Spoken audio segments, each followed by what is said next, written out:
Assalamualaikum warahmatullahi wabarakatuh.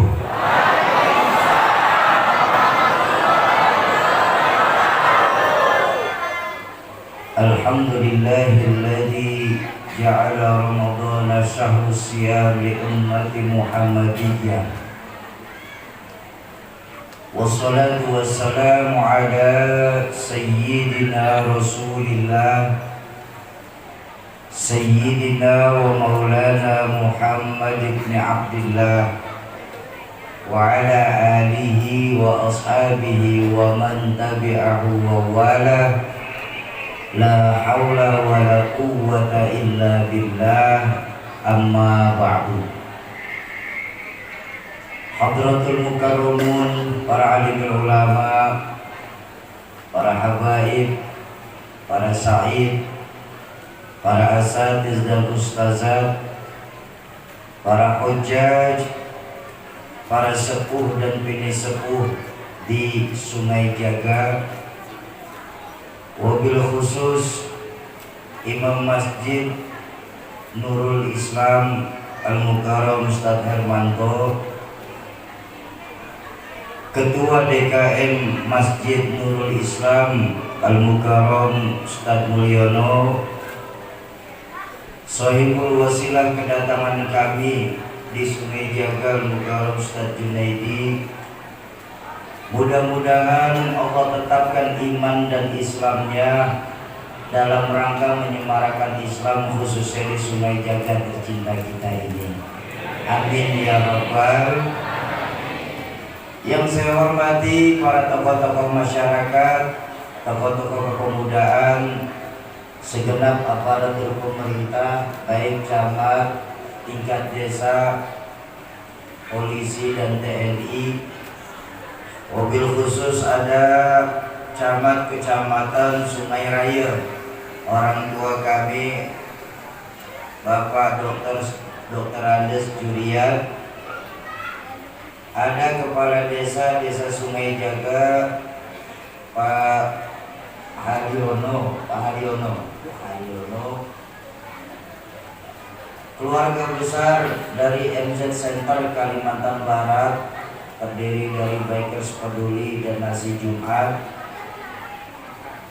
tim perjalanan safari dakwah pengumpulan wakaf Al-Quran, komunitas Rio Indonesia Mengaji, Bang Hendri, Bang Ari dan kawan-kawan, bapak-bapak dan ibu-ibu, jamaah ma'asyiral muslimin dan muslimat, para calon penghuni surganya Allah yang mencintai Allah Subhanahu wa ta'ala.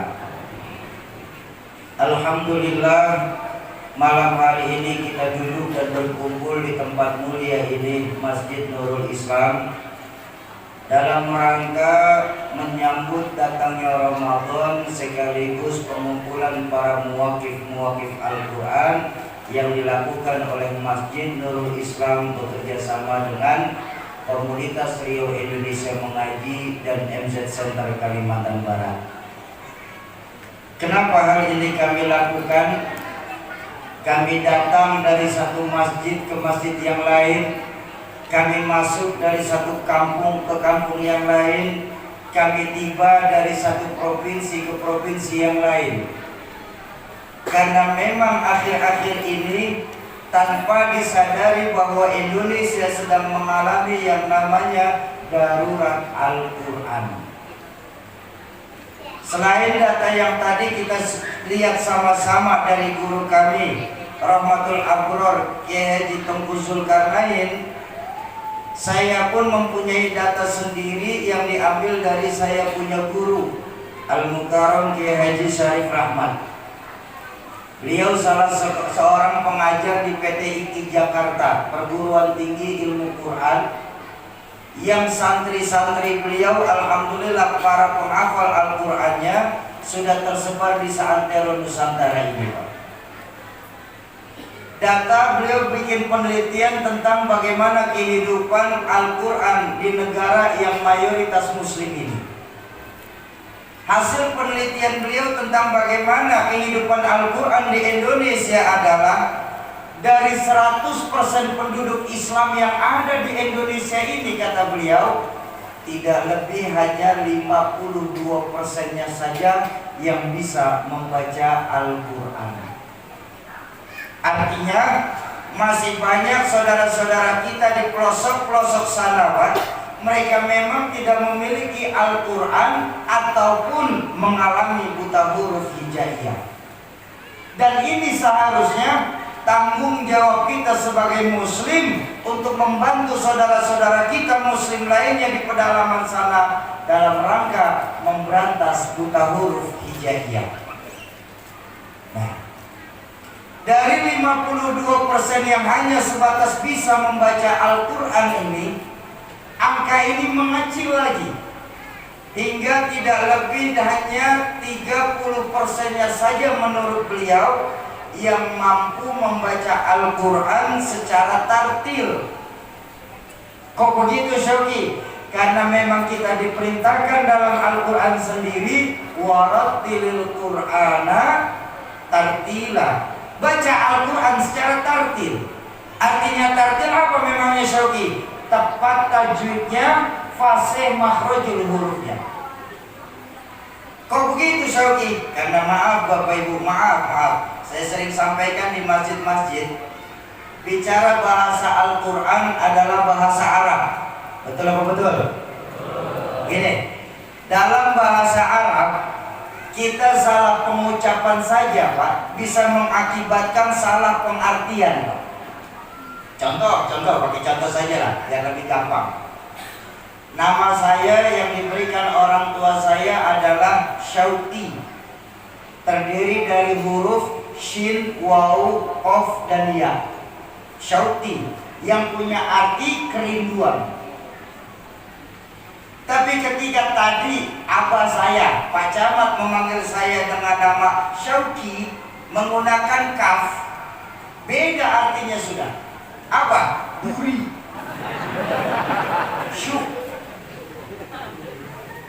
Atau ketika ada orang yang memanggil saya dengan nama Syauqi menggunakan kaf juga, pakai shin dan kaf, beda lagi artinya. Apa? Pasar. Tuh, udah beda, Pak, salah pengertian. Nah, ada lagi yang di Sungai Jaga sering kena nih, Pak. Apa? Kalimat asyhadu dengan asadu itu jauh berbeda. Kalau asyhadu, saya bersaksi. Tapi kalau asadu, singa namanya. Jauh berbeda. Kok begitu, Syauqi? Kenapa sampai kamu menerangkan begitu? Nah, ini masalahnya Bapak Ibu sekalian. Berkat perjalanan kami bersama Al-Quran, Bapak Ibu, kami berhasil masuk ke pelosok-pelosok daerah di Nusantara ini, Pak.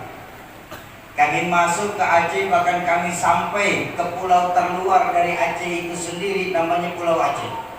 Kami masuk di Sumatera itu di daerah Palembang sampai ke Sekai.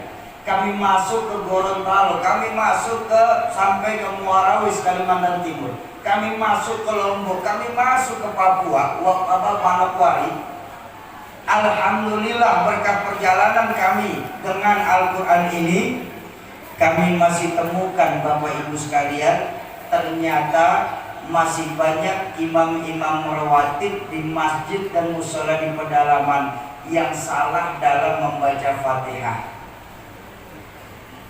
Paling tidak, Pak, menurut orang bodoh ini, Pak, ada 3 kesalahan yang kami tangkap dalam membaca Fatihah. Apa? Kesalahan pertama, di kalimat pada ayat iyyaka na'budu wa iyyaka nasta'in. Masih ada yang membacanya iyyaka na'budu wa iyyaka nasta'in, tidak ada tasdidnya di sini. Ini udah salah.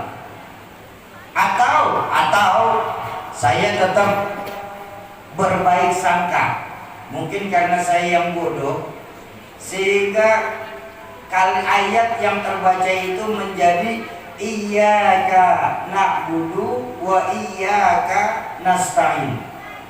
Padahal sepengetahuan saya, dalam ayat tersebut tidak ada huruf waqaf. Jadi kenapa mesti diwaqaf, dipisahkan?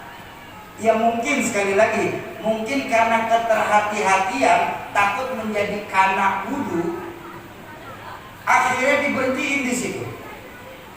Padahal di situ tidak ada huruf waqaf. Ini sudah salah dalam membaca Al-Quran.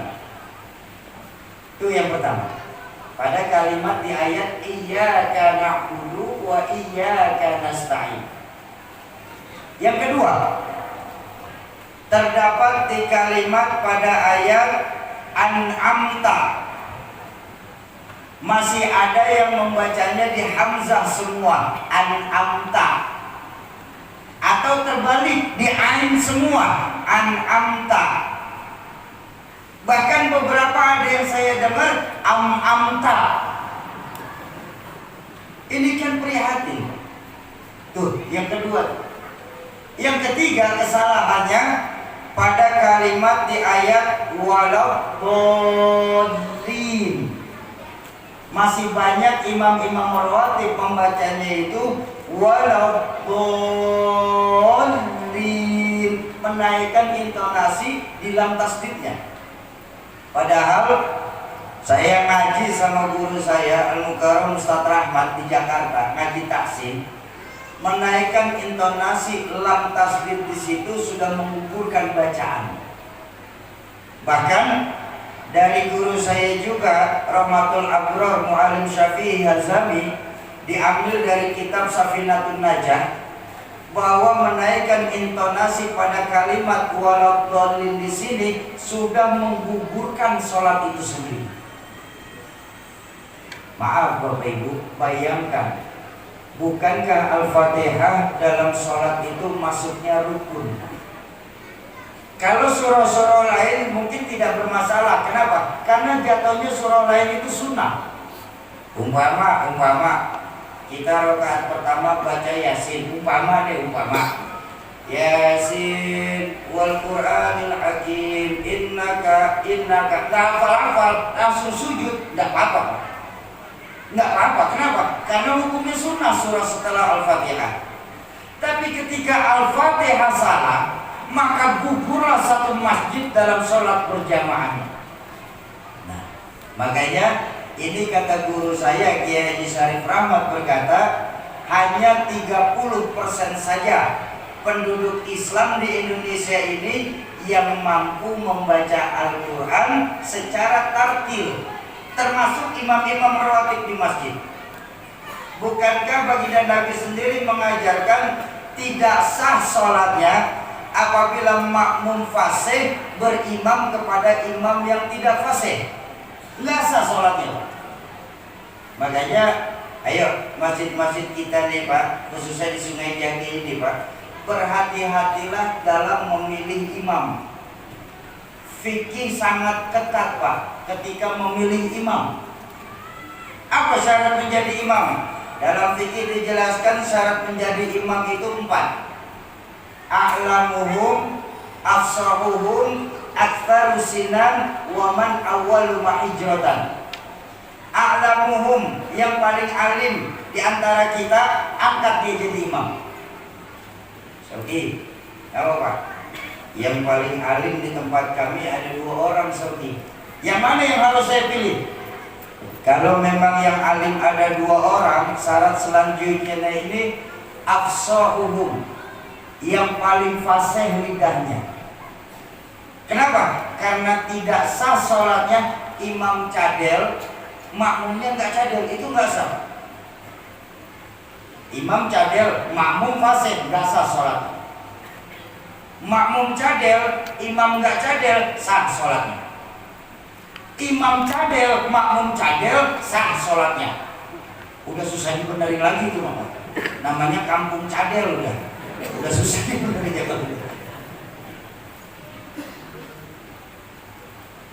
Afsahuhum, yang paling fasih lidahnya, angkat dia jadi imam. Oke, di kampung kami alimnya sama, lalu fasihnya sama Soki.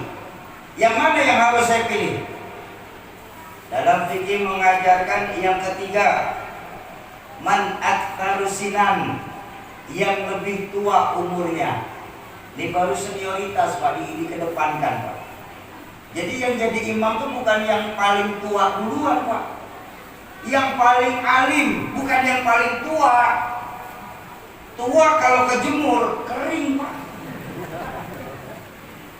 Karena syarat imam itu alim dulu, setelah alim fase.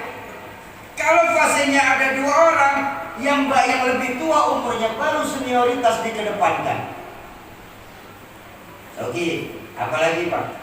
Di kampung kami alimnya sama, fasenya sama, umurnya pun sama. Yang mana yang harus saya pilih? Nah, baginda Nabi mengajarkan dalam kitab fikih disebut kalau alimnya sama, fasenya sama, umurnya pun sama, yang terakhir keempat apa? Man awwalu hijratan, yang pindah duluan ke kampung situ, angkat dia jadi imam. Oh, jadi ada syarat-syarat Pak. Nggak bisa sembarangan dalam memilih imam. Imam ini ketat, ya. Nggak bisa asal pengen doang langsung jadi imam, itu nggak bisa Pak. Oke, apalagi alimnya sama, fasenya sama, umurnya sama, pindahnya pun barengan saudara. Yang mana yang harus saya pilih? Nah, kalau ini sih nggak ada di kitab fikih, cuma tambahan saya saja Pak. Ini nggak ada di fikih. Apa yang harus dipilih? Yang istrinya lebih banyak. Ini mah nggak ada di kitab ini mah pilihan saya aja. Kenapa? Dengan catatan karena istrinya lebih banyak, sering dimarahin sama istri. Jadi sabarnya banyakkan dikit Pak. Ini maksudnya Pak, bukan apa-apa. Ini mah nggak ada di kitab, tapi tambahan saya aja ya. Jangan diambil lagi, jangan. Tuh, jadi ayo kita udah rakyat umat Islam nih harus cerdas dalam memilih pemimpin Pak. Ya, dalam memilih pemimpin kita harus cerdas nih. Kalau makmum sih nggak perlu dipimpin Pak, nggak perlu dipilih makmum. Siapa aja boleh jadi makmum Pak. Bacaannya nggak fasih boleh jadi makmum. Tukang main judi boleh jadi makmum.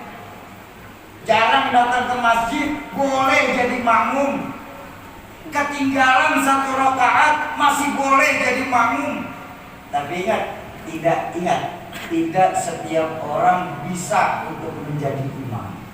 Islam ketat dalam memilih imam, terutama bacaan-bacaan sholatnya. Loh, kata guru saya, hanya 30% saja penduduk Islam di Indonesia ini yang mampu membaca Al-Quran secara tartil. Nah, dari 30% ini Pak, yang bisa membaca Al-Quran secara tartil, angkanya mengerucut lagi hingga tidak lebih sekitar 14% saja, kata guru saya, penduduk Islam di Indonesia ini yang mampu menerjemahkan Al-Quran lewat ilmu-ilmunya, baik ilmu tafsir, ilmu hadis maupun ilmu alat. Bagi Bapak Ibu yang pernah menikmati indahnya pesantren, insya Allah paham bahwa dalam ilmu alat sendiri masih terdiri dari beberapa cabang ilmu lagi, antara lain nahwu, shorof, mantik, bayan, dan balaghahnya. Susah Saudi. Susah kenapa? Sekarang di zaman sudah canggih Saudi. Kementerian Agama mengeluarkan terjemahan Al-Quran. Ada teknologi yang bernama internet. Kenapa masih harus belajar ilmu kayak begitu? Kan tinggal cukup buka Al-Quran terjemahan, kan tinggal cukup buka internet, selesai urusan Saudi. Nah, baik Bapak Ibu, saya mau bilang malam hari ini di Masjid Nurul Islam, cahaya Islam nih di masjid ini. Saya mau bilang bahwa terjemahan itu bagus, tapi ada tapinya Pak, selama hanya untuk mengerti arti dari ayat yang kita baca. Cuma sebatas mengerti dari ayat yang kita baca. Tapi kalau mencoba mengambil hukum cuma berdasarkan terjemahan, saya orang bodoh ini khawatir Pak. Kenapa? nanti kita ada di Sungai Jaga, dibaca sama baginda Nabi dalam hadis itu, dolu fadolu, sesat bahkan bisa menyesatkan. Loh, memangnya Al-Quran bisa menyesatkan, Soki? Oh bisa, Pak. Al-Quran itu bahasanya terlalu luas, Pak, kalau kita cuma baca dari terjemahan. Nih, maaf. Al-Quran itu bisa menyebabkan kita membenarkan semua agama. Al-Quran itu bisa digunakan untuk menyerang satu ketokohan masyarakat. Bahkan Al-Quran bisa juga untuk menjadi alat politik menyerang partai politik tertentu. Tuh saking luasnya bahasa Al-Quran. Nggak percaya? Ayo kita bedah satu-satu sedikit.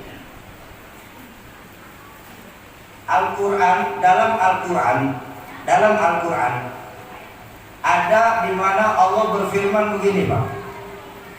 Bismillahirrahmanirrahim. Innal ladzina amanu wal ladzina hadu wan nasara was-sabiin man amana billahi wal yaumil akhir wa amila salihan falahum ajruhum inda rabbihim wala khaufun alaihim wala hum yahzanun. Pak, lemes, belum ngopi, Pak? Sama, baru sih kita di belakang, Pak. Ada nggak ayat ini dalam Al-Quran? Ada atau tidak? Ada. Surah apa? Ada, Sofi, ada. Pokoknya masih ada, saya yakin lah. Udah biar cepat, gak usah mikir lagi, Pak. Lama nanti. Udah, pokoknya yang Sofi sebutin, saya yakin ada. Udah gitu aja. Selesai, sudah bisa. Surah Al-Baqarah ayat 62. Ya. Ini di surah Al-Baqarah ayat 62. Kita lihat terjemahannya, Bapak Ibu. Sesungguhnya orang-orang yang beriman. Ini kita dari terjemahan Kementerian Agama. Sesungguhnya orang-orang yang beriman, baik mereka dari golongan Yahudi, Nasrani ataupun Sabiin, siapa saja di antara mereka yang percaya kepada Allah dan hari akhir, serta mereka melakukan kebaikan, sungguh Allah akan tetap memberikan mereka pahala atas dirinya, sehingga tidak ada rasa takut sedikit pun pada mereka, dan mereka juga tidak bersedih hati.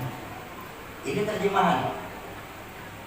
Tapi maaf Bapak Ibu, kalau kita mau mengambil hukum dari ayat ini, maka tadi saya bilang kita akan terjebak pada pluralisme yang dangkal, membenarkan semua agama.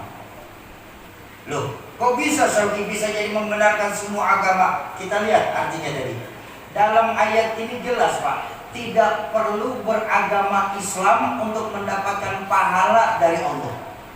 Syaratnya ini cukup percaya kepada Allah dan hari akhir. Apapun agamanya, mau dari Nasrani, mau dari Yahudi, mau dari Sabiin, selama mereka percaya kepada Allah dan hari akhir, kalau mereka melakukan kebaikan, Allah tetap akan beri mereka pahala. Loh, bahayanya. Ini kan sangat berbeda. Dalam surah lain Allah mengingatkan kepada kita semua. Allah menegaskan, bahkan bukan mengingatkan, menegaskan. Apa? Wa may yabtaghi ghairal islami dinan falan yuqbala minhu wa huwa fil akhirati minal khasirin. Dan barang siapa yang mencari agama selain Islam, sungguh mereka akan tertolak semua amaliyahnya, dan di akhirat nanti mereka termasuk golongan orang-orang yang merugi.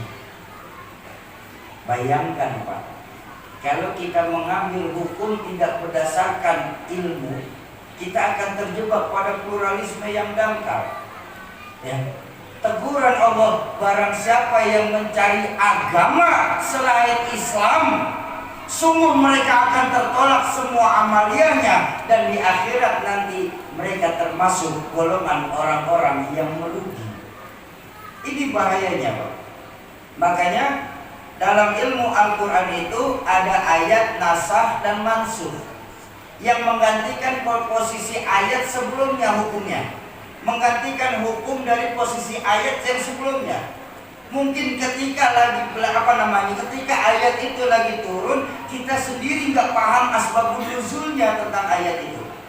Kita cuma belajar dari terjemahan, sehingga makanya maaf, ayat innalladzina amanu ini ayat yang disenangi oleh orang-orang sekular dan liberal.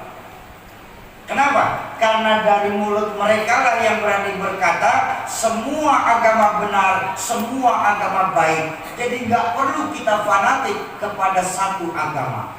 Allahu Akbar. Ini kan bahaya, Pak. Saya mau bilang, Pak, bahwa semua agama mengajarkan kebaikan, saya setuju. Tapi kalau berani bilang semua agama benar, tolong nanti dulu, Pak. Semua agama benar, bagi pemeluknya masing-masing, baru titik. Betul? Kenapa?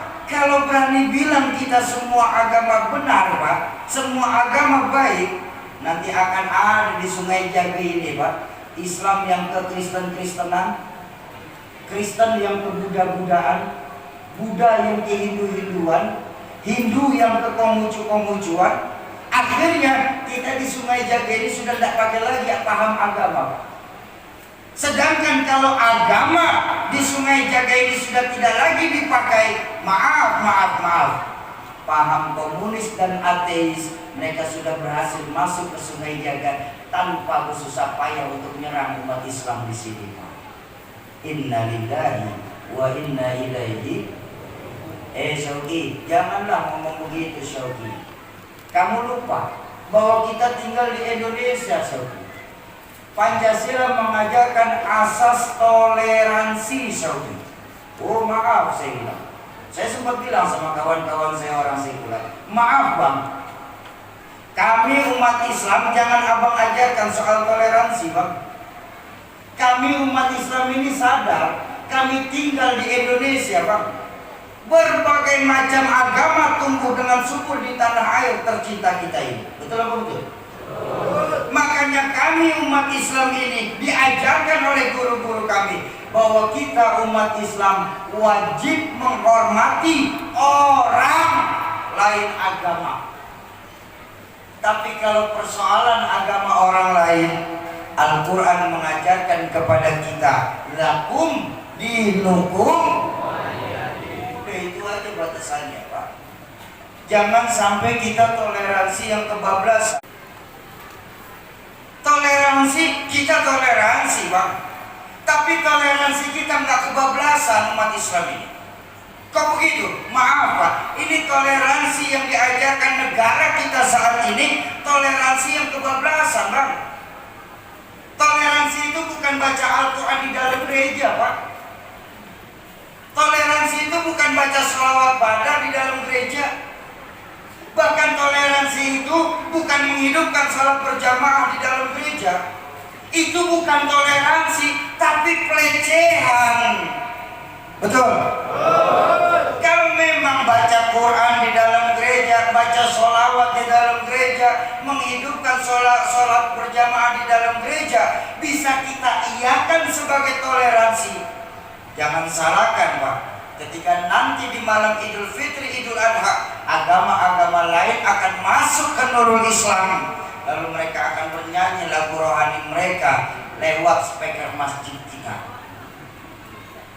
Apakah itu yang mau kita sebut toleransi? Makanya saya berani bilang, maaf Bapak Ibu, maaf. Saya harus bilang ini. Sauki, memang berani. Kenapa? Saya bicara di hadapan saudara-saudara saya umat Islam. Saya bicara pun di masjid tempat ibadah umat Islam. Jadi gak ada urusannya dengan agama lain di sekitaran kita. Saya di sini cuma menjalankan apa yang Al-Quran perintahkan. Anfusakum wa ahlikum.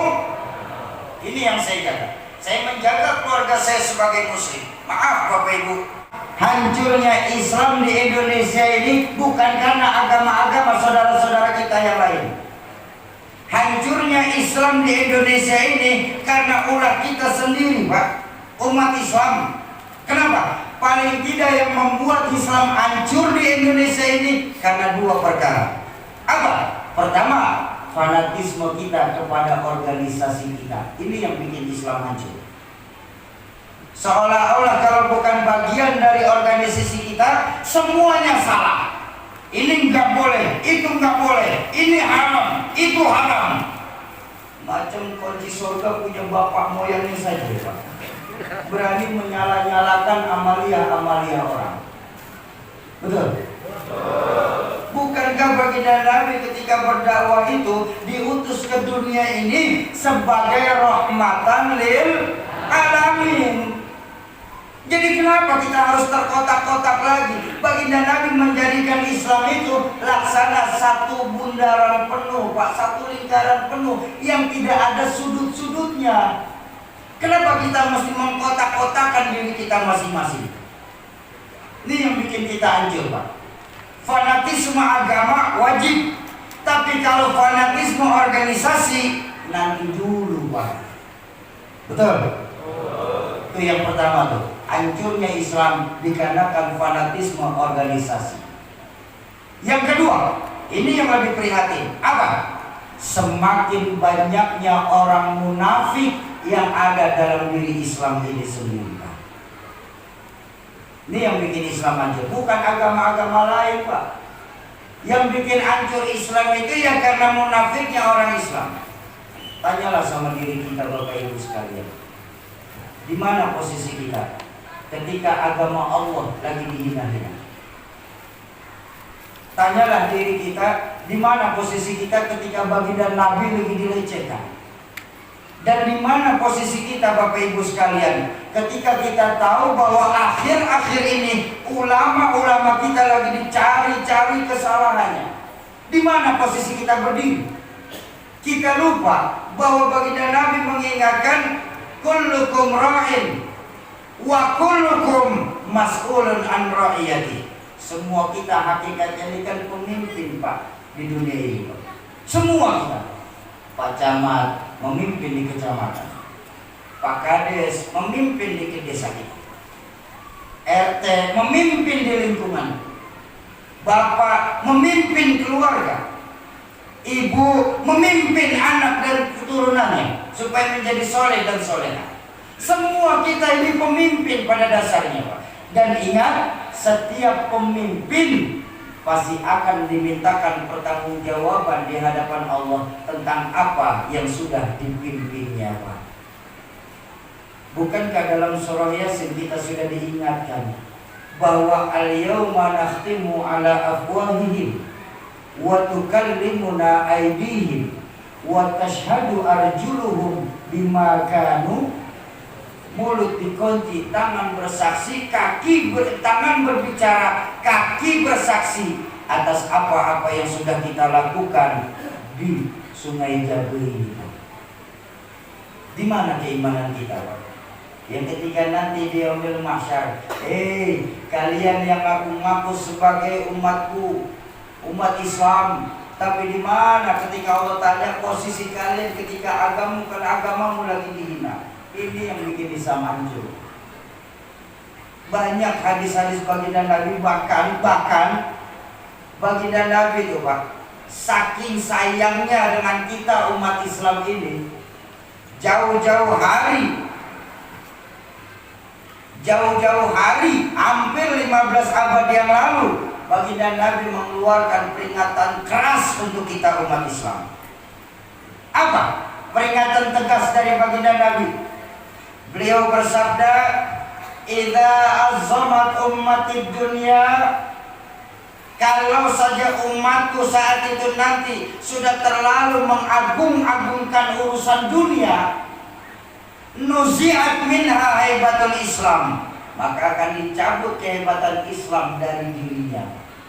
Sehingga orang-orang agama lain berkata memandang Islam, urusan sama orang Islam gampang, bayar saja, selesai urusan. Hina saja agama Islam, dibawa ke hukum, tenang, masih ada materai 10.000, selesai tanda tangan di atas materai, kita hina lagi. Tidak ada hukum efek jerah dari hukum yang terjadi di Indonesia ini, Pak. Betul? Ada kasus yang paling memprihatinkan, Pak. Yang terakhir terjadi ini apa? Seorang tokoh dari lain agama, mereka berani berkata bahwa sumber kekacauan yang ada di dunia ini berawal dari Al-Quran. Makanya tokoh itu menganjurkan Kementerian Agama harus menghapus 300 ayat dalam Al-Quran. Dan mana pergerakan amal-amalan hukum-hukum kita saat ini, Pak? Nggak ada tuh, aman-aman aja. Macam Saifuddin Ibrahim aman, Abu Janda nyerang Islam, menghina Islam aman, Desi Siregar aman. Betul? Betapa sekarang ini banyak pengadilan tapi sedikit keadilan. Betul? Kalau agama lain yang melakukan tindakan kejahatan, Pak, apa kata penegak hukumnya? Itu cuma kriminalitas belaka. Tapi ketika orang Islam yang melanggar hukum langsung dicap radikal.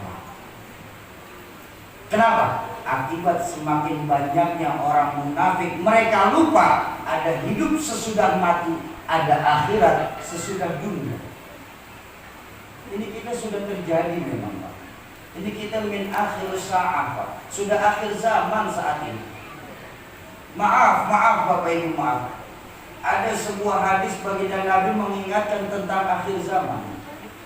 Apa sabda baginda Nabi tentang akhir zaman saat itu? Membaca hampir 15 abad, Pak. Sekarang ini terjadi, Pak.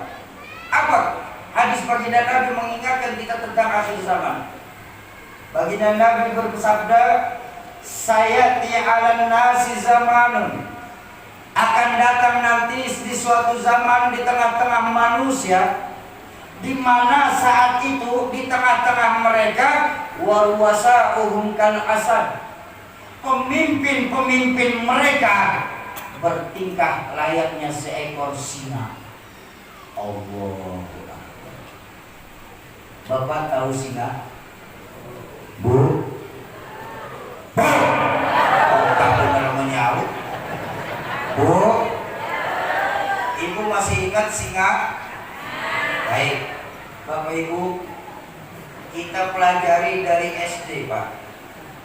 Dimanapun ada hutan, rajanya pasti singa.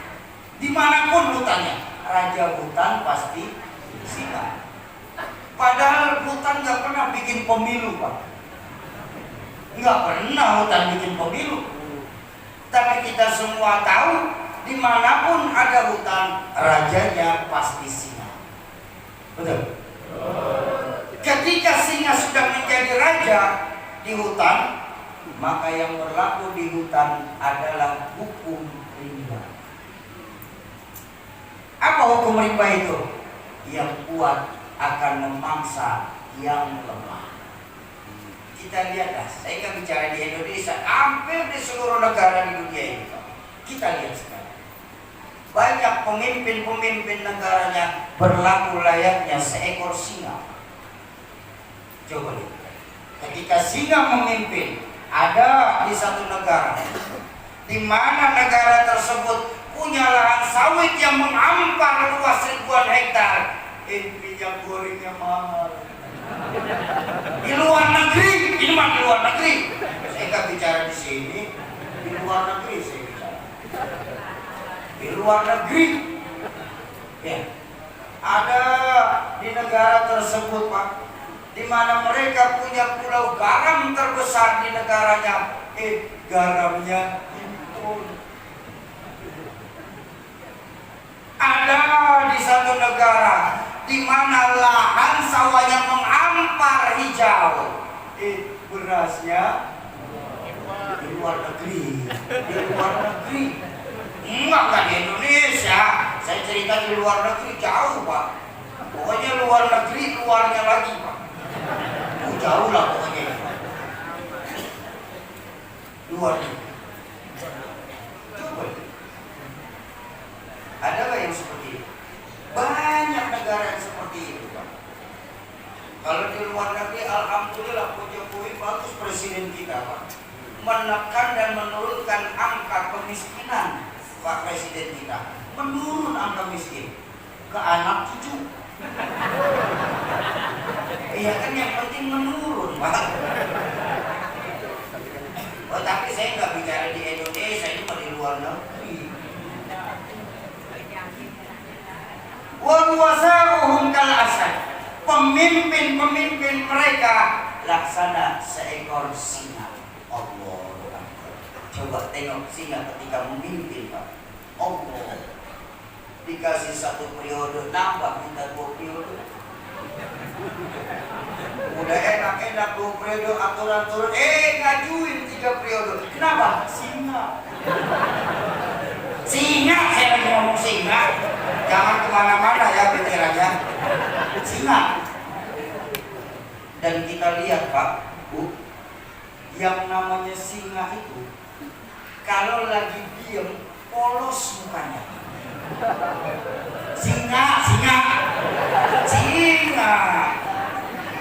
Coba lihat. Bagaimana mungkin, Pak, kita rakyat kecil ini dijadikan bisnis oleh para penguasa-penguasa yang ada di negeri kita ini? Betul? Sekarang ini bagaimana kita mau cinta negara kita, Pak? Maaf. Kebutuhan pokok dasar kita saja minyak goreng 24.000, Pak. Dan jaraknya jauh. Lebih baik kita ambil di negara tetangga cuma 8.000 rupiah. Peraturannya peraturan hutan yang keluar, Pak. Siapapun yang kuat siap memaksa yang lemah. Kenapa? Singa yang jadi raja. Kalau pemimpin mereka sudah seperti singa, kata baginda, ini saya dari hadis, Pak. Saya mah dari hadis ini.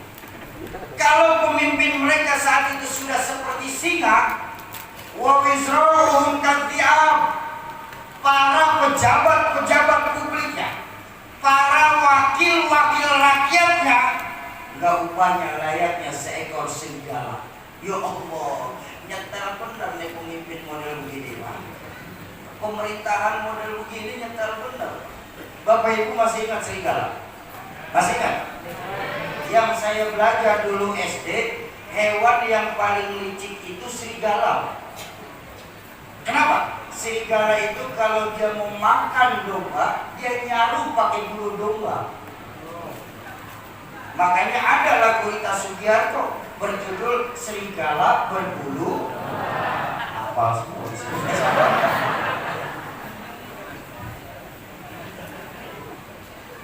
Coba kita lihat, Pak. Apakah sekarang ini banyak pejabat-pejabat publik kita sekarang ini yang murni, Pak? Maaf, saya minta maaf. Di luar negeri sana banyak wakil-wakil rakyatnya, Pak, yang baru ingat lagi sama rakyatnya saat mau pemilu saja. Di luar negeri, orang saya lagi ngomong di luar negeri, saya lagi cerita di luar negeri ini, Pak, bukan di Indonesia. Kalau wakil-wakil rakyat Indonesia ini sangat mewakili kita rakyatnya, loh, Pak. Rakyat pengen uang banyak diwakilin sama mereka. Rakyat pengen jalan bagus diwakilin sama mereka, jalannya bagus mereka mah. Rakyat pengen naik mobil enak diwakilin sama mereka. Rakyatnya ya begini-begini aja udah.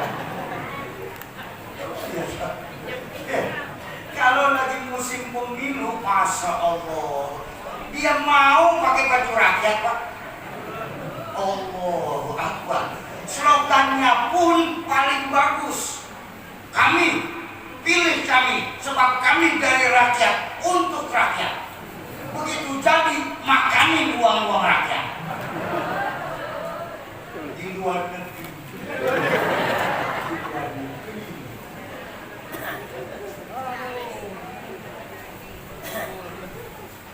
Kalau pemimpin sudah seperti singa, kata baginda, pejabat-pejabat publiknya sudah seperti serigala. Apa kata baginda Nabi melanjutkan? Ini baginda Nabi, Pak, yang melanjutkan, Pak. Apa? Wa qudatuhum kal kilab. para penegak-penegak hukumnya saat itu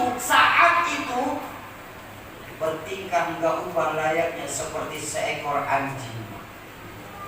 Inna lillahi wa inna ilaihi, ya Allah, ya Rabbana. Ini paket pemerintah yang komplit, Pak, menghancurkan rakyatnya. Pemimpin singa, pejabat publiknya serigala, penegak hukumnya anjing. Allah. Bah, kita semua tahu yang namanya anjing, bahwa anjing itu pada dasarnya tidak tahu mana majikan, mana malu. Yang anjing tahu adalah siapa yang memberi saya daging, itulah majikan saya. Maling kalau datang ke rumah kita mau ngambil barang, Pak, selama bawa daging, anjingnya tenang, Pak. Tapi walaupun kita rawat dari kecil, Pak, 3 hari kita nggak kasih makan, anjing ngegonggong juga, Pak. Kenapa? Anjing. Iya, Pak. Maka yakinlah, Pak. Maaf. Ketika palu hukum sudah berada di moncong mulut anjing, maka yang paling enak adalah yang sering memberikan daging kepada anjing itu sendiri.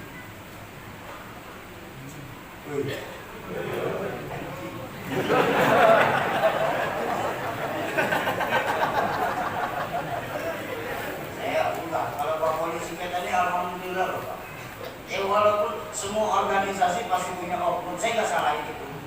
Tapi saya yakin 90% aparat penegak hukum di Indonesia ini masih bagus semua. Amin. Amin. Yang nggak bagus penegak hukumnya itu cuma 10%, Pak.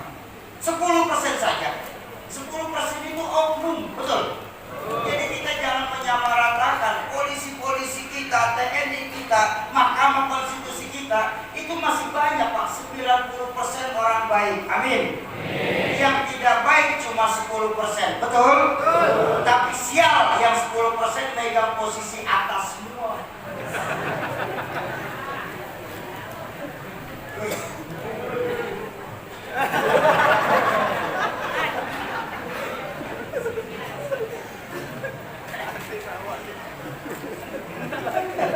Bagaimana kita nggak mau sakit? Baginda Nabi loh yang sudah membaca hampir 15 abad yang lalu. Bayangkan dahsyatnya, Pak.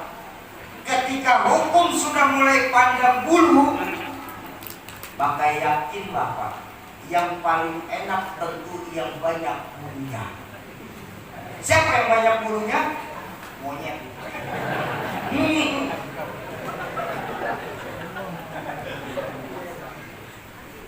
Bapak Ibu jamaah ma'asyiral muslimin dan muslimat, para calon penghuni surganya Allah yang dicintai Allah Subhanahu wa ta'ala. Kalau pemimpin di antara mereka sudah bertingkah seperti singa, para pejabat-pejabat publiknya sudah berlaku seperti serigala, penegak-penegak hukumnya tingkahnya nggak ubah layaknya seekor anjing, kata baginda Nabi meneruskan sabda beliau, wa yauma idzin ummati kal ghinam. Umatku saat itu nggak ubahnya layaknya seekor kambing, Pak. Ya Allah, ya Allah. Kita dibaca Nabi umat akhir zaman, Pak, nggak ubahnya layaknya kambing, Pak. Bapak Ibu tahu kambing kan? Tahu kambing kan? Di Idul Adha, kambing tuh hewan yang nggak pernah melawan, Pak. Sapi saja ditarik masih ngelawan, Pak. Kambing nggak ada ngelawan-ngelawannya loh, Pak. Ditarik ke sini, gede. Didorong ke sono, gede. Dipotong pun, gede. Kenapa? Kambing. Lalu apa bedanya sama kita? Disuruh awal-awal Covid jaga soft sholat, ikut jaga soft sholat. Diwajibkan pakai masker, ikut pakai masker. Disuruh vaksin, ikut vaksin.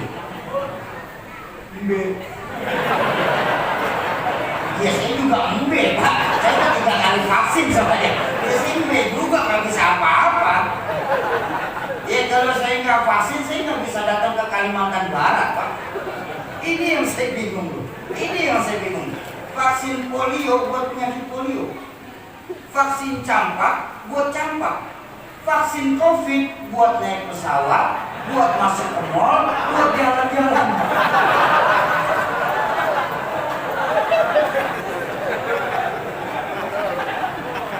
Allah.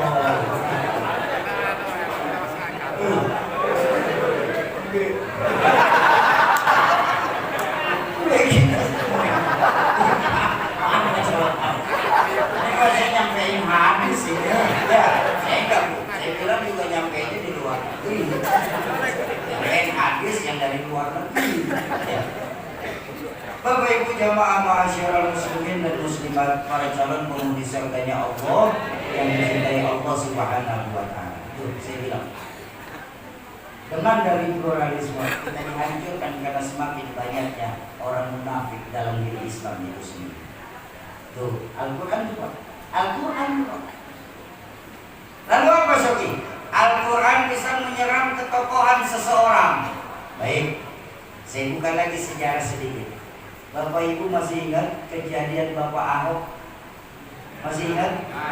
Bagaimana Pak Ahok diplesetkan sama Allah mulutnya membaca Al-Maidah ayat 51 saat perang gubernur di Jakarta saat itu.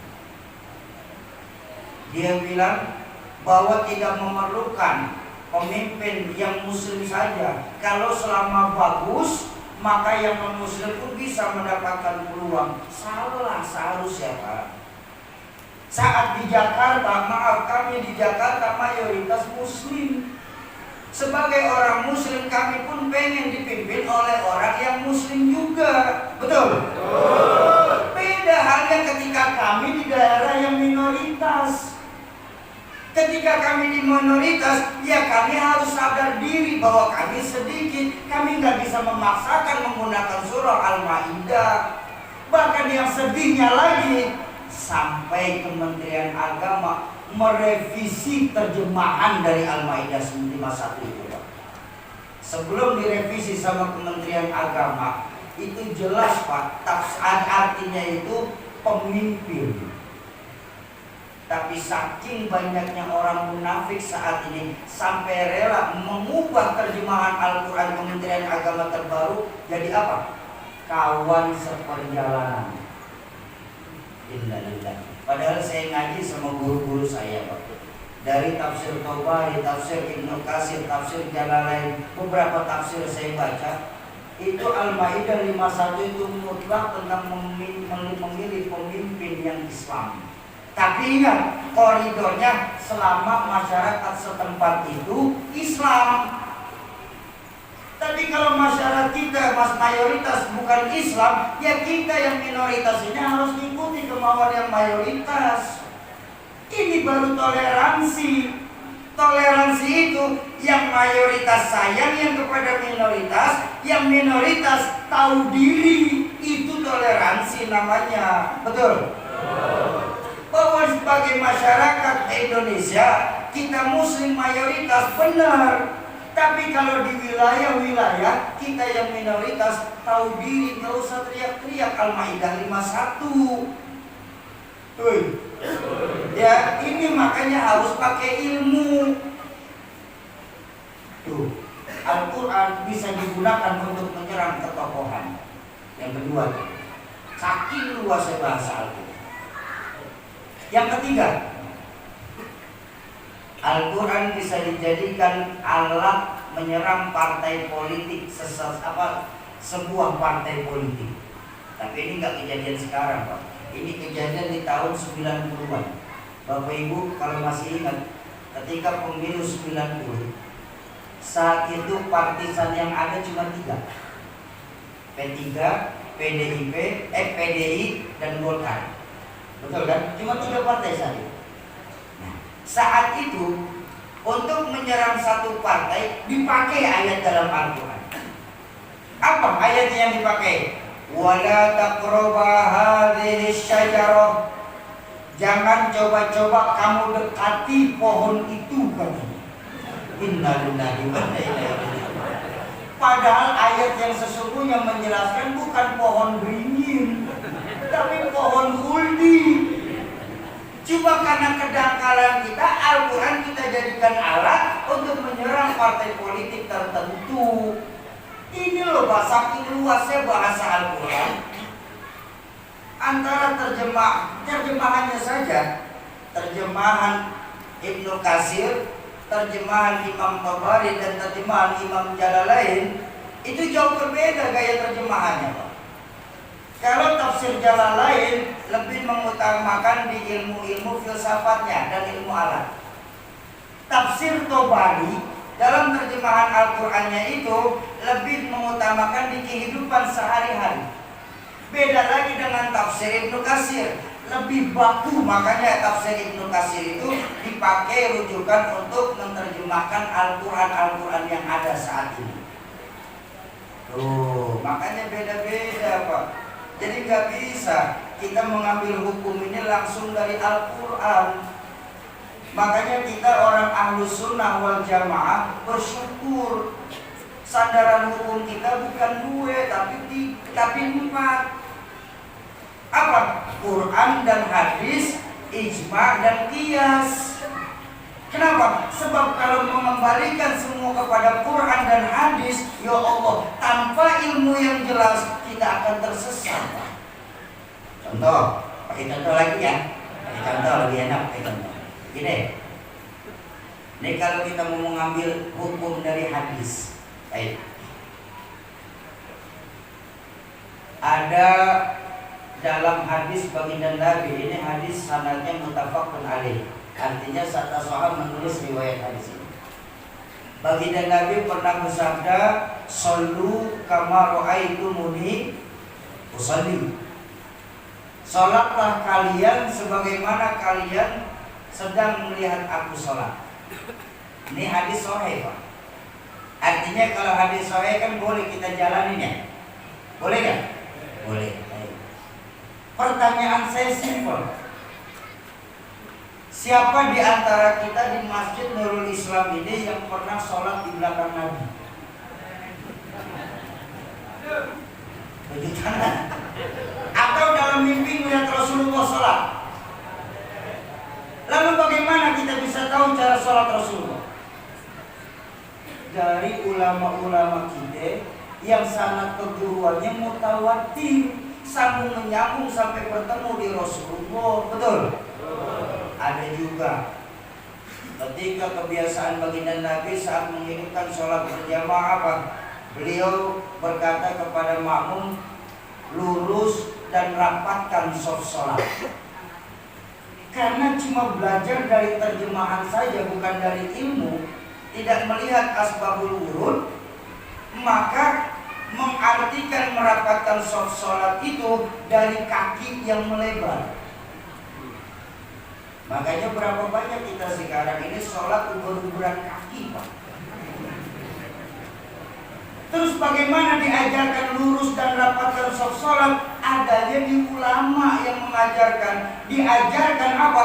Pundak yang berdempetan, bukan kaki yang melebar.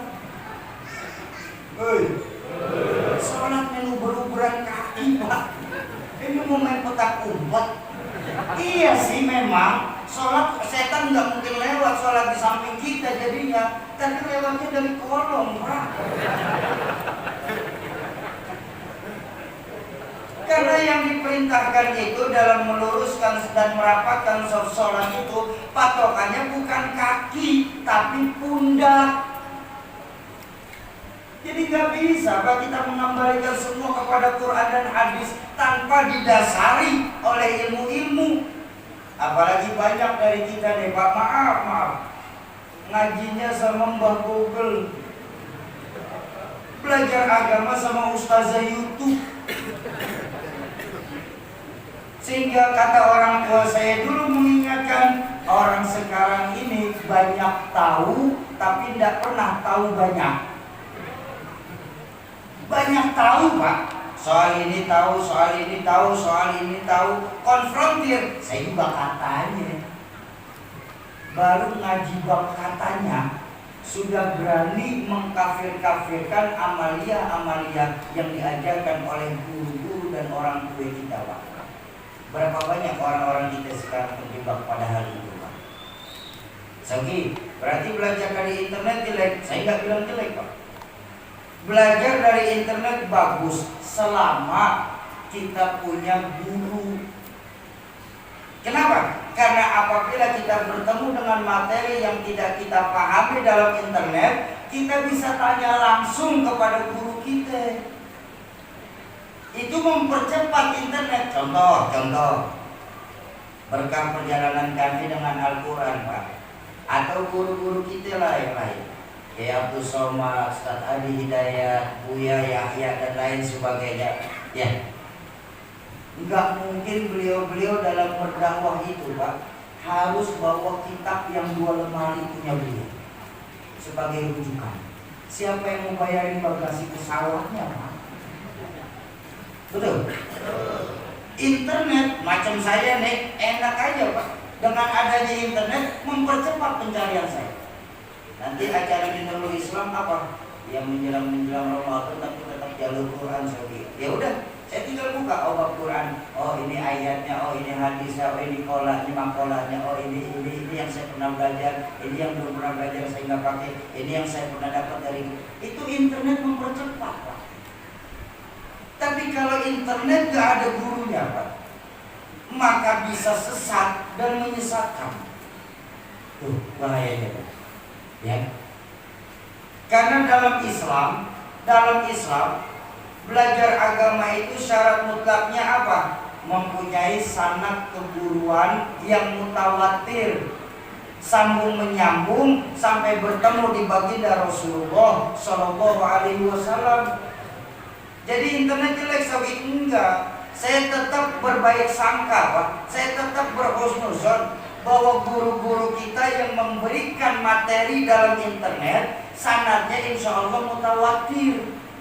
Tapi pertanyaannya, karena kita ngajinya lewat internet, sehingga ketika bertemu dengan yang kita tidak pahami, kita nggak bisa bertanya langsung dengan yang memberi materi ini. Ini yang bikin bahaya belajar dari internet, Pak. Internet menyesatkan. Sama Al-Quran itu kalau tidak didasari dengan hukum Quran dan hadis, kalau tidak didasari dengan hukum, maka bisa sesat, bahkan menyesatkan. Ini maaf Bapak Ibu ya, maaf.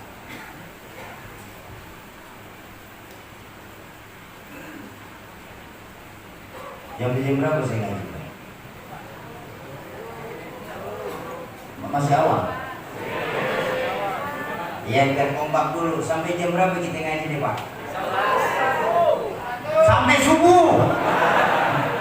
Janganlah kalau subuh nggak mungkin. Sampai jam berapa kita ngaji? Jam 12. Sekarang baru jam 10 kurang 15. 2 jam 15 menit lagi. 2 jam lagi. Ya, 2 jam lagi ya Bu ya. Bu, kuat 2 jam? Sanggup? Ini konsekuen ya. Saya tanya, 2 jam kuat? Sanggup? Tanya dulu bapaknya, Pak, istrinya minta 2 jam, kuat Pak?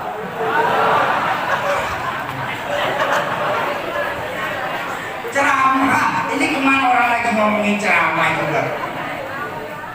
Baik, Bapak Ibu jamaah ma'asyiral muslimin dan muslimat, para calon penghuni surganya Allah yang dicintai Allah Subhanahu wa Ta'ala.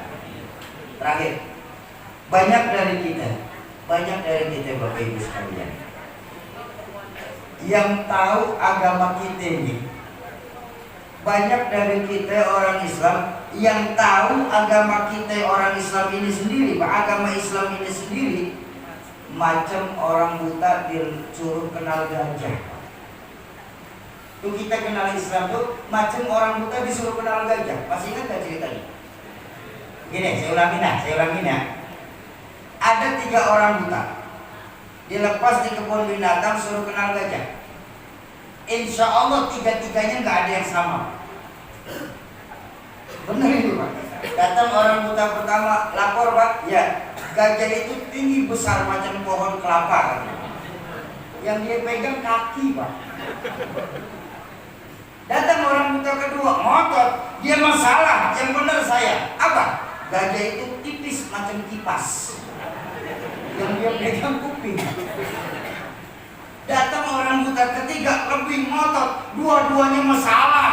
Diego itu dia nggak pintar, yang paling benar saya. Apa? Gajah itu panjang macam ular. Yang dia pegang belai, Pak. Ini kita umat Islam nih kenal agamanya kita sendiri, macam orang buta disuruh kenal gajah.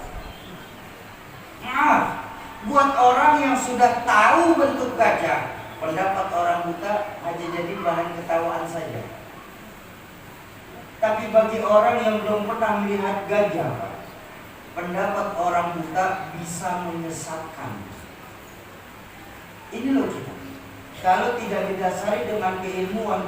Jadi mumpung di tempat kita ini masih banyak ulama-ulama, mumpung di tempat kita masih banyak kiai-kiai, para tuan-tuan guru, yang saya yakin 1000% sanad keguruan beliau itu mutawatir, sambung menyambung sampai bertemu di baginda Rasulullah Shallallahu Alaihi Wasallam. Ayo ajak anak-anak kita, ajak keturunan kita, ajak kawan-kawan kita untuk menghadiri majelis-majelis ilmu yang ada di Sungai Jage ini.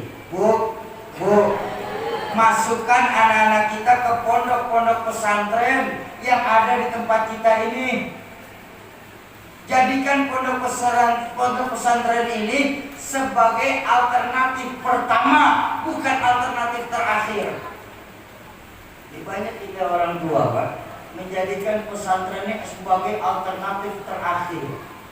Daripada anak saya nggak sekolah, terus malah makin nakal, lebih baik taruh saja di pesantren. Seolah-olah pesantren tempat penitipan anak-anak nakal saja. Tidak ada lagi rasa bangganya anak-anak kita sekarang kita masukkan ke pondok-pondok pesantren. Ya Bu? Kenapa seperti itu saya bilang, Bu? Karena sangat terasa. Bu. Ya, kita Bapak mau ya Bu ya? Bu. Sangat terasa ya Pak ya, bahwa di 2020 ini kita memang sedang berpacu dalam agama, melodi. Saya lagi ngomongin agama, Pak, dari tadi, Pak. Masih melodi aja. Dasar emang. Saya teriak-teriak pacaran tentang agama, melodi.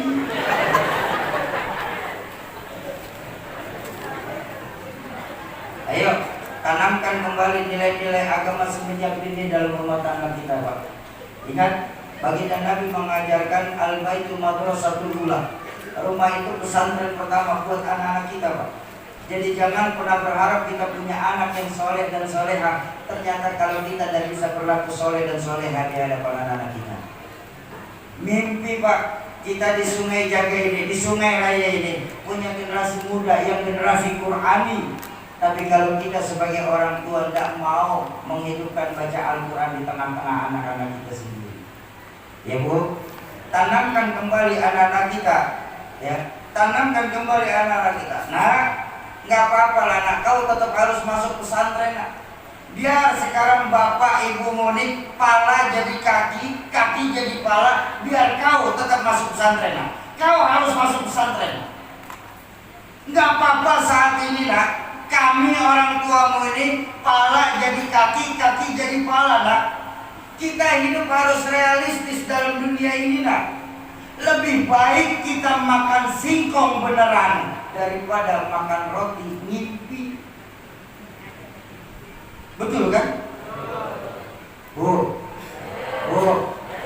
enak mana? Singkong beneran, roti mimpi. Enak mana? Enak roti beneran. Disuruh milih aja susah. Pilih yang paling enak, Pak. Jangan nanggung milih. Bapak Ibu jamaah ma'asyiral muslimin dan muslimat, para calon penghuni surganya Allah yang dicintai Allah Subhanahu wa taala. Nah, dari 14% penduduk Islam yang mampu menerjemahkan Al-Qur'an lewat ilmu-ilmunya ini, ternyata kata guru saya tidak lebih hanya 4%-nya saja. Dari total 100% penduduk Islam di Indonesia ini, hanya 4%-nya saja yang mampu dan mau mengamalkan isi kandungan Al-Quran itu sendiri. Bapak Ibu, ayo tanyalah sama diri kita masing-masing. Berapa sering kita Al-Quran menyuruh kita pergi ke barat, yang terjadi kita justru pergi ke timur. Al-Quran menyuruh kita menjauhi yang namanya riba, tapi yang terjadi apa? Kita malah terjebak pada pinjaman online. Al-Quran melarang kita untuk berjudi, Pak. Tapi yang terjadi generasi-generasi maju muda kita sekarang ini malah asik main judi slot, Pak. Coba kita lihat sekarang. Makanya jangan heran. Dulu orang tua saya pernah berkata, Pak, berapa banyak kita sekarang ini di Indonesia orang yang bisa membaca Al-Quran dengan suara merdu dapat piala, tapi ketika mengamalkan Al-Quran secara utuh justru dipenjara. Ayo malam hari ini saya ingin mengajak Bapak Ibu sekalian untuk ikut dalam rangka berdonasi wakaf Al-Quran, Pak. Sebab apa? Sebab program ini tidak akan pernah berhasil tanpa bantuan dari Bapak Ibu sekalian. Mau ya Pak ya, jamaah Nurul Islam ini ikut donasi wakaf? Mau? Mau? Untuk ikut donasi wakaf dalam rangka program mencetak 1 juta mushaf Al-Quran, membagikan kepada saudara-saudara kita yang membutuhkan, dan menghidupkan kembali Al-Quran di Indonesia tercinta kita ini. Mau? Insya Allah. Baik, Bapak Ibu jamaah ma'asyiral muslimin dan muslimat, para calon penghuni surganya Allah yang dicintai Allah Subhanahu wa taala. Itu tadi baru pembukaan kami tentang pengenalan program wakaf. Jadi masih ada sekitar 3 jam lagi untuk ceramah. Sekarang kita baru ceramah benarnya. Katanya minta sampai subuh. Baik, Bapak Ibu, nah makanya dalam rangka program wakaf Al-Quran pada malam hari ini di Masjid Nurul Islam ini, dan menyambut datangnya bulan Ramadan, ingat baginda Nabi itu pernah bersabda, Ar-Rajabu syahrullah wa Sya'ban syahri wa Ramadan syahri ummati. Rajab itu bulan Allah, Sya'ban itu bulanku, kata baginda Nabi, dan Ramadan bulan umatku. Bahkan dalam satu riwayat hadis di mana baginda Nabi pernah bersabda bahwa bulan Sya'ban itu pernah bertanya kepada Allah. Apa kata bulan Sya'ban bertanya kepada Allah? Dalam hadis ini dijelaskan, ya Rabb, untuk apa kau ciptakan aku di antara 2 bulan mulia ini, bulan Rajab dan bulan Ramadan? Allah berfirman dalam hadis qudsi, ja'altuka syahrul Quran. Aku menjadikan engkau Sya'ban sebagai bulannya Al-Quranul Karim. Jadi ayo, mumpung nih bulan ini nih Pak, bulan ruah, bulannya Al-Quran, bulannya Al-Quran. Ayo kita benar-benar niatkan diri kita untuk bisa bantu, untuk bisa mengambil bagian dari menghidupkan kembali Al-Quran di Indonesia tercinta kita ini. Makanya malam hari ini, karena di bulan Al-Quran ini, malam hari ini kami dari komunitas Riau Indonesia Mengaji membawakan ke hadapan Bapak Ibu ini investasi dunia akhirat yang paling menguntungkan. Soki, kenapa Pak? Kamu ini ibadah kok masih untung-untungan sih? Loh, memangnya salah Pak? Salah! Lalu ibadah itu yang baik yang lillahi ta'ala, Soki. Betul? Betul apa benar? Baik. Boleh saya tanya? Boleh saya tanya? Ibu dulu. Bu, ibadah yang ibu lakukan sudah lillahi ta'ala atau ada pamrih?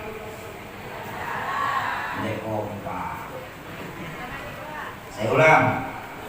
Ibadah yang kita lakukan lillahi ta'ala atau ada pamrih? Alhamdulillah. Ayo yang laki-laki sekarang. Pak, ibadah yang Bapak lakukan sekarang ini lillahi ta'ala atau ada pamrih? Alhamdulillah. Yakin? Baik. Kalau memang Bapak Ibu yakin ibadahnya sudah lillahi ta'ala, saya tanya lagi, berapa banyak dari kita Pak di Sungai Jaga ini dalam ibadah itu masih sebatas takut neraka, ingin masuk surga? Angkat tangan.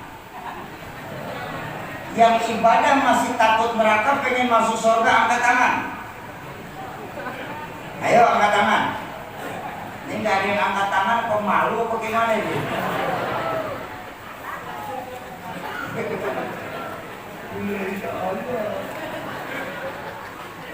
Terbukti Pak, ibadah yang kita lakukan masih sebatas takut neraka, ingin masuk surga, betul? Itu ada pamrih namanya Pak. Belum lillahi ta'ala. Lillahi ta'ala nggak ada, masih pamrih Pak.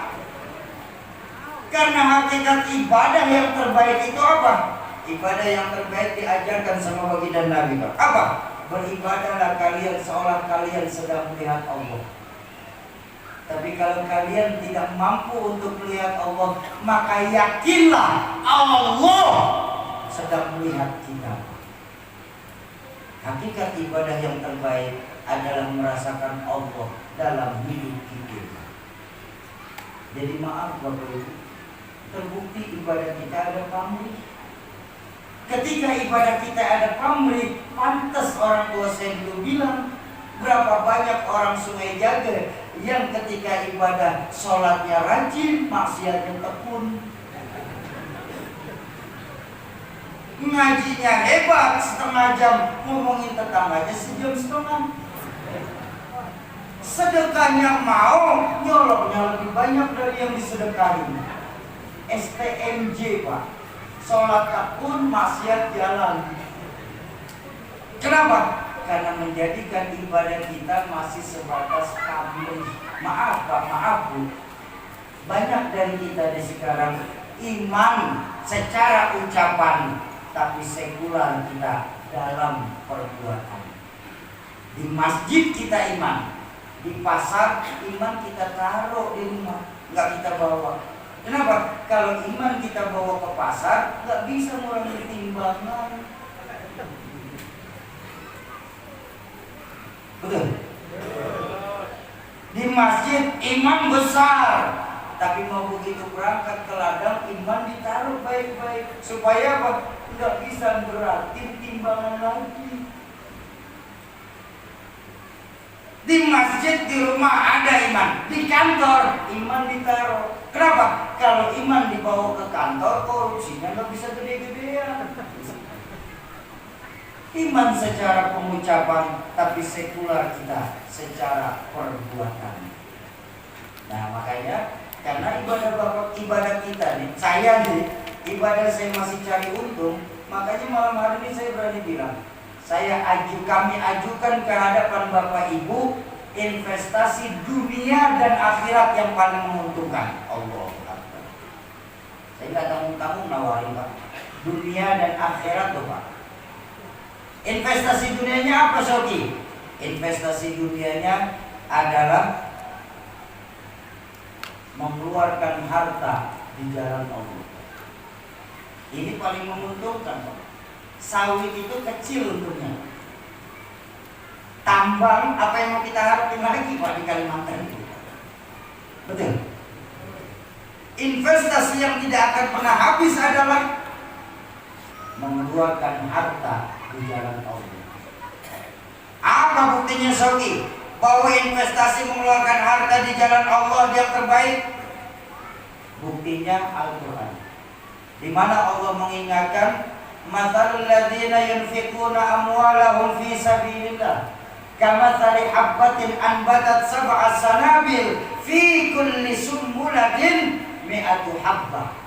Orang yang mengeluarkan harta di jalan Allah Pak, laksana mereka memiliki satu butir biji, yang ketika biji itu ditanam pasti Allah tumbuhkan menjadi 7 cabang baru.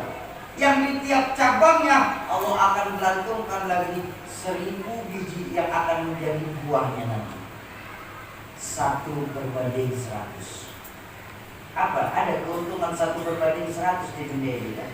Selain mengeluarkan harta di jalan Allah. Ya sudah Soki, kami mau ikutan. Pak, mana Pak? Pak, mana?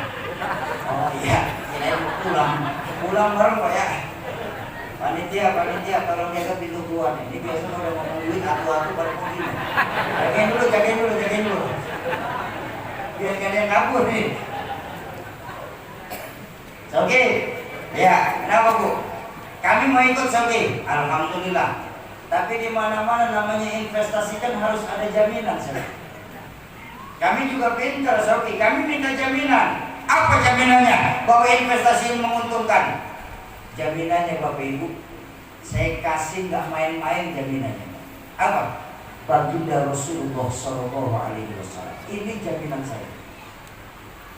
Baginda Nabi pernah bersabda dalam hadis, sungguh orang yang mengeluarkan hartanya di jalan Allah tidak akan berkurang sedikit pun bagian hartanya, yang ada bahkan bal yazdad, akan bertambah dan bertambah. Saya gak tanggung-tanggung Pak, ngasih bukti dalam Al-Quran. Kalau Bapak ragu dengan bukti Al-Quran, Bapak bisa kafir Pak, karena Al-Quran Bapak ragukan. Bapak minta jaminan, saya kasih jaminan yang dahsyat. Baginda Rasulullah SAW. Apa yang mau kita ragukan? Bahwa memang ini investasi dunia yang paling menguntungkan. Banyak dari kita yang gak yakin dengan janji Allah, dengan jaminan baginda Rasul. Kenapa? Karena masih banyak dari kita Pak yang hitungannya itu sebatas angka matematika dibandingkan angka Allah. Percaya atau tidak? Kalau nggak percaya nih saya ajak. Yang ibu-ibu tenang, saya ajak yang laki-laki. Pak, ketika hari Jumat Bapak di Sungai Jagi ini kan sholat Jumat. Sholat Jumat apa tidak? Sholat apa tidak? Sholat. Yang sholat. Yang sholat. Yang kagum tidur. Ya baik, sholat lah. Sholat. Insya Allah sholat semua, amin. Sebelum pas di dalam masjid, sebelum khatib naik ke atas mimbar, kalau di Jakarta, biasanya ada kotak sodako lewat, kotak sholawat. Di sini sama apa tidak? Baik, alhamdulillah sama. Sesaat sebelum kotak itu menyamperi depan kita sadar Pak, di kantong celana kita ada duit 100.000, 50.000, 20.000, 10.000, 5.000, 2.000. Berapa yang kita taruh di kotak? Ya sudah, udah nggak usah lama-lama lagi lah.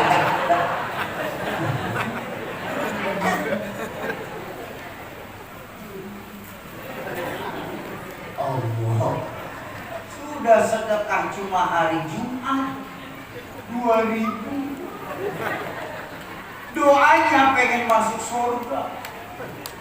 Surga mana 2.000? Ini pelecehan sama surga lupa. Surga 2.000. Bakso 15.000 sekarang Pak. Nggak boleh 2.000, nggak boleh. Surga udah naik sekarang. Surga 2.000. Soki nggak boleh begitu Soki. Nah ibu-ibu kedengeran tuh. Nggak boleh begitu Soki. Terus sedekah itu kan yang penting ikhlas Soki. Ya, betul ya Pak ya? Ya. Sedekah memang yang penting ikhlas. Saya setuju. Soal banyaknya nomor 1 Pak. Jangan lupa, sedekah memang yang penting ikhlas, tapi banyaknya sedekah nomor 1 urusan. Saya kasih tahu kenapa. Sedekah itu daripada kecil nggak ikhlas, lebih baik banyak tapi ikhlas.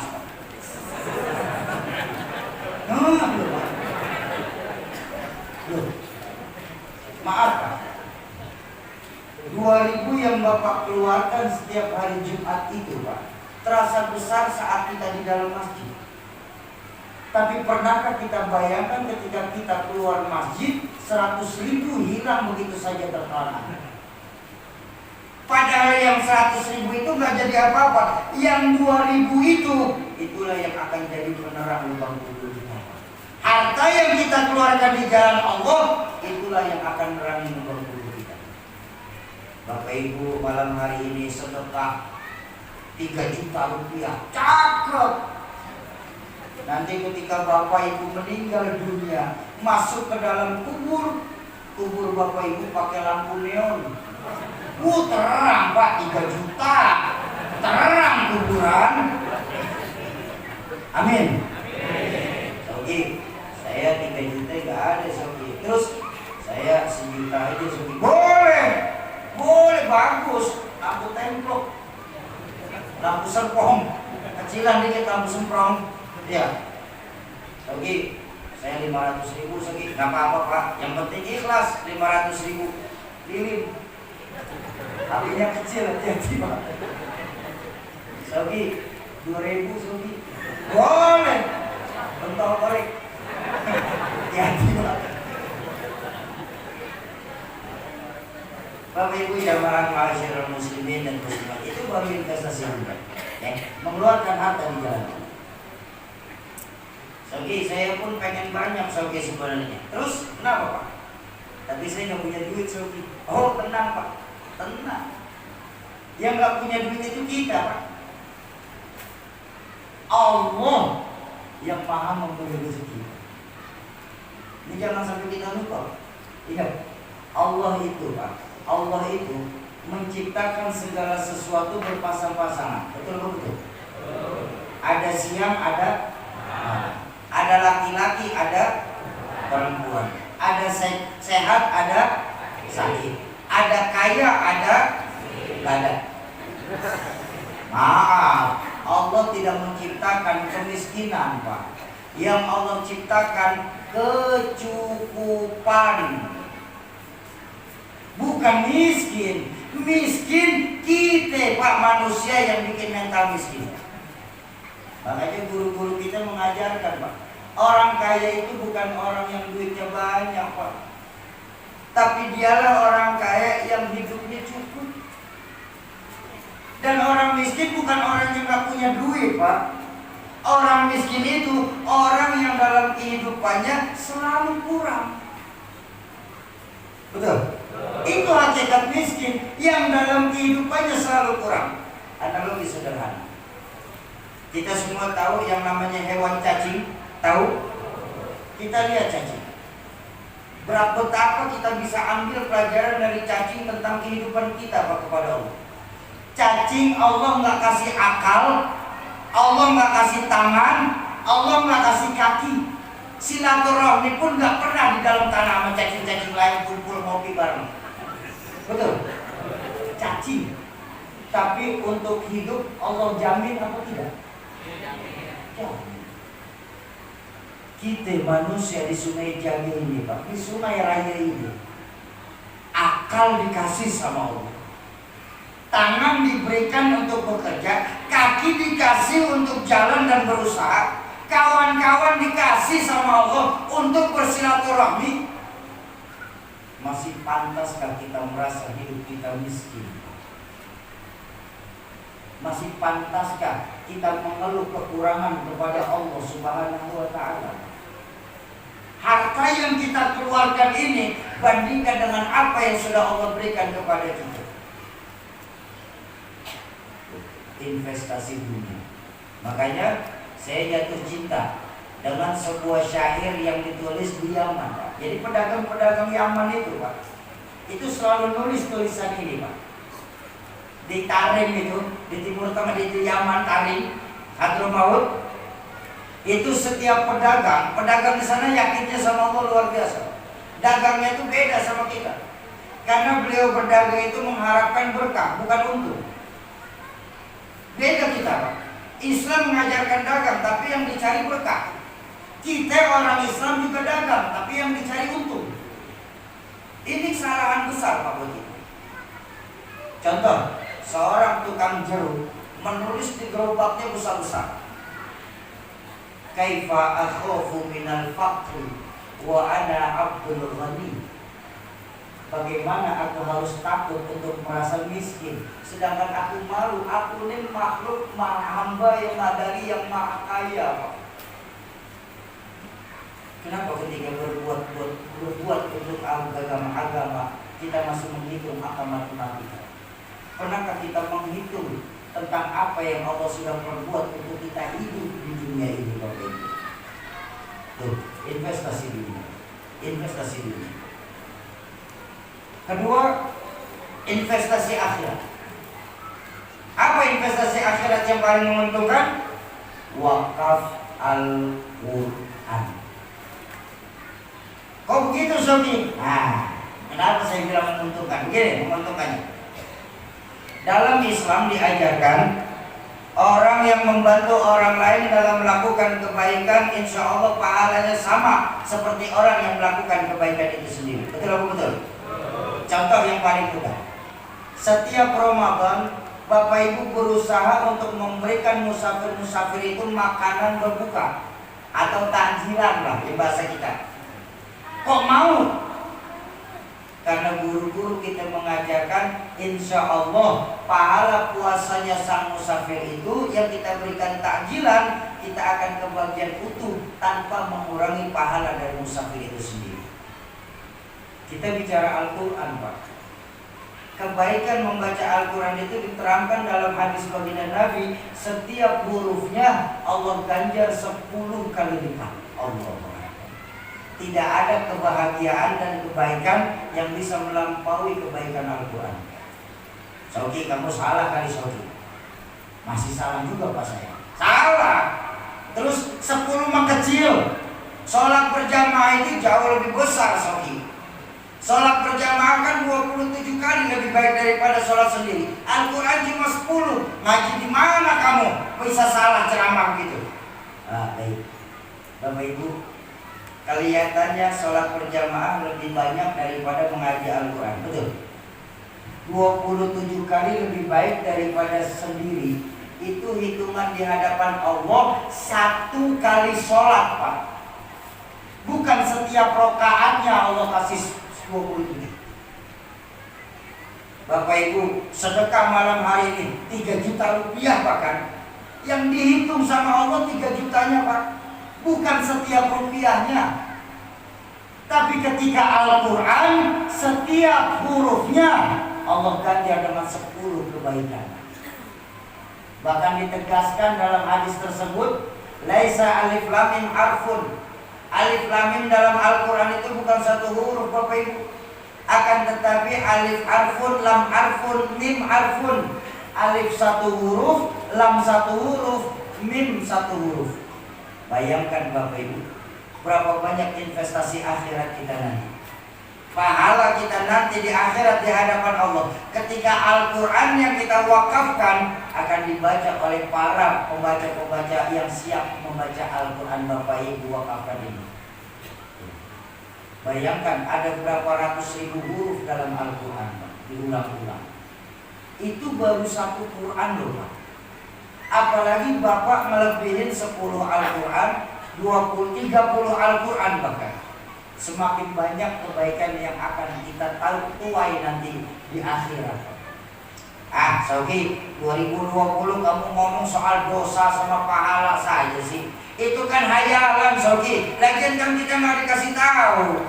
Nah, Bapak Ibu, makanya karena kita tidak diberitahu sama Allah soal besar pahala dan banyaknya dosa, kita seharusnya bersyukur kepada Allah.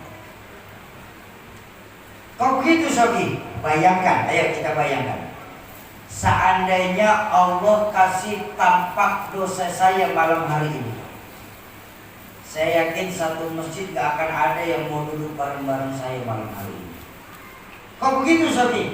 Karena di antara Bapak Ibu, sayalah mempunyai dosa yang paling besar dibandingkan Bapak Ibu sekalian yang ada di dunia. Dosa saya paling banyak dibandingkan dosa yang Bapak Ibu pernah lakukan di dunia ini. Saya malam hari ini bersyukur sama Allah. Allah masih tutupin aib saya. Sebab kalau Allah buka aib saya, tak akan ada yang mau dari ucapan saya. Allah tak ada yang mau. Pun sebaliknya, seandainya Allah kasih lihat pahala yang Bapak Ibu lakukan, maka saya yakin 1000% Bapak Ibu juga akan ada yang mau duduk di tempat kita malam hari ini. Kok begitu? Begitu mau berangkat ke Nurul Islam, buka lemari, oh stok pahala masih banyak, besok aja ke masjidnya. Sombong kita dibuat ya Bapak Ibu. Makanya ayo kita persiapkan diri kita. Bukankah Imam Hasan Al-Basri mengingatkan kepada kita bahwa hidup itu tidak lebih dari 3 hari. Bahkan guru saya mengajarkan hidup itu tidak lebih dari sebatas tahu-tahu saja. Baru juga sholat zuhur, tahu-tahu asar. Oh hidup bukan. Si Fulan tadinya masih anak kecil, tahu-tahu udah bawa anak kecil. Tadi zuhur kawan kita masih sholat berjamaah bareng sama Masjid TV Nurul Islam, tahu-tahu asar udah disolatin sama-sama. Hidup hanya sebuah tahu-tahu Pak. Makanya Imam Hasan Al-Basri mengajarkan hidup gak lebih dari 3 hari. Hari kemarin, hari esok, dan hari ini. Hari kemarin sesuatu yang sudah lampau dan yang akan bisa kita ulang kembali. Betul. Betapapun inginnya kita mengulang masa lalu, kita nggak akan pernah bisa melewati itu. Mungkin 20-30 tahun yang kemarin, saat ibu masih muda, siapapun melihat senyum ibu, orang langsung kelepek-kelepek mabuk kepayang. 20-30 tahun yang akan datang. Tapi tengoklah sekarang rupa kita. Kalau 20-30 tahun yang akan datang orang kelepek-kelepek karena terpesona, mungkin sekarang orang kelepek-kelepek melihat ibu senyum lalu mati. Kenapa? Udah berubah. Udah percaya? Ayo tengoklah fisik kita. Saat masuk 50 tahun, gigi satu demi satu mulai permisi. Rambut tanpa terasa sudah mulai memutih. Kulit sudah mulai susah diaturnya. Ya kan Bu? Di sini dibedakin, ditaikin, di sini yang turun. Di sini diangkat jidatnya yang turun. Udah susah diobatin lagi udah. Kenapa? Kecantikan, ketampanan itu temporer. Makanya kalau kita suka sama seseorang, sukalah karena Allah. Hari kemarin, betapapun kita ingin, tapi kita nggak akan pernah bisa kita ulang. Hari esok, hari esok itu sesuatu yang misteri Pak. Dan kita nggak akan tahu, bisakah kita bertemu dengan hari esok. Nggak usah bicara besok pagi Pak. Kalau jamaah Nurul Islam ada yang berani menjamin 5 menit ke depan kita masih hidup, angkat tangan. Ada nggak yang menjamin? Ada yang berani?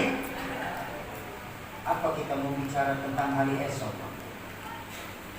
Maka yang diajarkan Imam Hasan Al-Basri adalah yang terbaik adalah hari ini.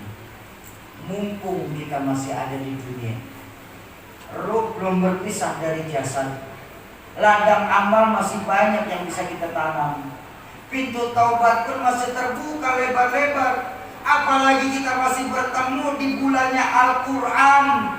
Ayo kita persiapkan diri kita Pak, untuk menghadapi kematian kita sendiri. Betapa sekarang ini, maaf Bapak Ibu, maaf, saya minta maaf sebesar-besarnya. Banyak dari kita sebagai orang tua, kita lebih sering memikirkan bagaimana hidup enak, tapi lupa mempersiapkan mati nikmat. Padahal malaikat maut tidak pernah nunggu amal kita banyak Pak. Malaikat maut tidak pernah nunggu tobat kita Pak. Malaikat Israel jemput kita tidak berdasarkan absen. Kalau malaikat Israel jabut nyawa berdasarkan abjad, enak Pak, gampang nunggunya gitu. Tahun ini yang mati A, berikutnya B, depannya C, lalu D, tahun depannya E, saya S.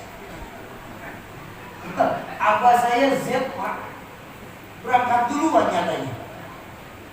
Maut gak pernah nunggu absen Pak. Malaikat maut cuma mengenal yang namanya mati itu cuma dua hal, husnul khatimah, su'ul khatimah. Ayo, malam hari ini Pak, investasi akhirat kemarin saya bilang, wakaf Al-Quran adalah wakaf yang paling menguntungkan Pak. Beda Pak. Apa bedanya sama sedekah sapi? Kan bentuknya sama-sama Al-Quran. Nah, ini saya harus jelasin. Kenapa kami mengambilnya sebagai wakaf bukan sedekah? Bapak Ibu, kalau Bapak Ibu sedekah Al-Quran, bahkan 100 mushaf Al-Quran Bapak Ibu sedekahkan, pahala itu hanya sampai ketika Al-Quran Bapak Ibu masih dibaca. Ketika Al-Qurannya sudah tidak bisa dibaca lagi, mungkin karena terlalu lama atau karena halaman banyak yang sobek, sehingga Al-Quran tidak bisa digunakan lagi, maka pahalanya berhenti sampai di situ. Itu sedekah Al-Quran. Tapi kita bicara wakaf Al-Quran, makanya wakaf itu yang membedakan apa? Akad. Nanti di akhir acara, di akhir waktu kita akan berakad secara jamaah. Ketika wakaf Al-Quran, betapapun Al-Quran yang kita baca sudah hilang tertelan waktu, ya, sudah tidak dapat dibaca lagi, selama hafalan dari Al-Quran yang kita wakafkan berjalan, walaupun hanya bismillah saja, bismillah itulah yang akan menemani kita terus sampai terus Pak. Itu kalau sang santri Quran tidak punya santri lagi nanti saat mereka dewasa. Kalau punya santri mengajarkan bismillah lewat berkah dari Al-Quran yang Bapak Ibu wakafkan, bertambah panjang lagi. Iya kalau belum berkeluarga. Kalau sudah berkeluarga, punya istri, ngajarin bismillah lewat berkah wakaf Al-Quran Bapak Ibu, turun ke istri. Kalau punya anak, turun ke anaknya. Terus dan terus akan menemani kita sampai di yaumil qiyamah nanti. Ayo malam hari ini kita jadikan diri kita ini sebagai sahabat-sahabat Al-Quran.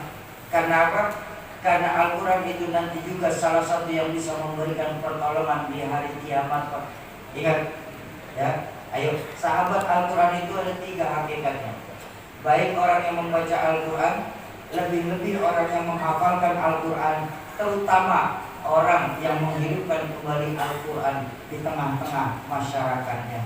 Malam hari ini saya ingin mengajak Bapak Ibu sekalian untuk ikut sebagai bagian dari sahabat-sahabat Al-Quran yang ada di Kalimantan.